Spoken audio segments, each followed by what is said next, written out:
Quels sont les signes pour reconnaître un pervers narcissique? Je vais vous donner, selon moi, par rapport à mon expérience, quelques signes pour pouvoir reconnaître un pervers narcissique. Bien sûr, ce n'est que mon expérience. Je peux oublier beaucoup de choses ou dire des choses qui ne sont pas forcément... sur tous les pervers narcissiques. En tout cas, de mon expérience, voilà les choses qui ressortent et de ce que j'ai vu sur différents témoignages, c'est les choses qu'on a eu en commun. Alors, déjà, il faut savoir que en général, le pervers narcissique est très dur à déceler parce que publiquement, il maintient une image qui est parfaite. Il faut savoir que sa plus grande hantise, c'est d'être démasqué publiquement. Donc, il s'arrange toujours pour paraître publiquement irréprochable. Ça, c'est une chose. Donc ça peut être très difficile de détecter vu que publiquement tout paraît clean.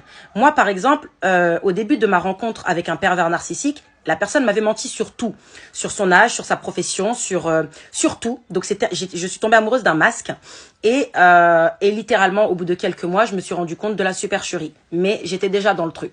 Donc le mensonge, c'est un de leurs grands traits et puis ils sont très forts dans ça. C'est vraiment leur art. Il faut savoir que depuis tout petit, ils sont habitués à mentir. Ils se sont créés cette personnalité. Leur personnalité s'est créée dans le mensonge en fait. Donc du coup, c'est leur nature. C'est leur nature et ils n'y voient pas le mal.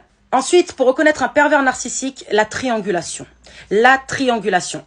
Déjà, il faut savoir que la triangulation, c'est une arme de Satan, c'est biblique, d'accord? C'est ce que Satan utilise et c'est une arme de destruction. Donc, c'est ça qui montre que ces gens-là sont vraiment des entités démoniaques, en fait. Ce sont vraiment des entités démoniaques. Donc, qu'est-ce que la triangulation?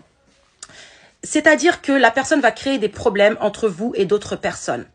Dans mon cas, on avait réussi à me faire croire que ma propre mère me voulait du mal, par exemple. Que tous mes amis étaient jaloux de moi. Donc vous allez commencer à devenir parano parce que personne n'est jamais assez bien. Il n'y a que cette personne qui est bien pour vous.